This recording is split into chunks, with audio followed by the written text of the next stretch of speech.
सादिक की दुआ नहायत मौसर होती है। हमारे लिए आज की तिलावत मुकद्दस याकूब रसूल का खत 5 बाब उसकी 13 आयत से 20 आयात। ऐ भाइयों, अगर कोई तुम में मुसीबत ज़दा हो तो वो दुआ करे, और अगर कोई खुशहाल हो तो हम्द गाए। अगर कोई तुम में बीमार पड़े तो कलीसिया के काहिनों को बुलाए और वो उस पर खुदावन के नाम से तेल मलकर उस पर दुआ करें, और ईमान की दुआ उस बीमार को बचाएगी और खुदावंद उसको उठा खड़ा करेगा, और अगर उसने गुनाह किए हों तो वो उसे माफ हो जाएंगे।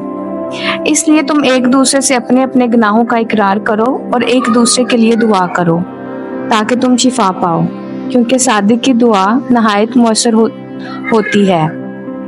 इलियास हमारा हम जिन्स इंसान था।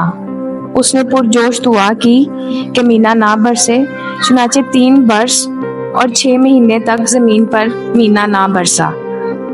और उसने फिर दुआ की तो आसमान ने मीना बरसाया और जमीन ने अपना हासिल दिया। ऐ मेरे भाइयों, अगर तुम में से कोई हक की राह से गुमराह हो जाए और कोई उसको फिर फेर लाए, तो तुम ये जान लो कि जो कोई ये गुनाहगार को उसकी गुमराही से फिराता है तो वो अपनी जान को मौत से बचाएगा और गुनाहों की कसरत को छुपाएगा। पाक कलाम के पढ़े और सुने जाने पर खुदा की बरकत हो।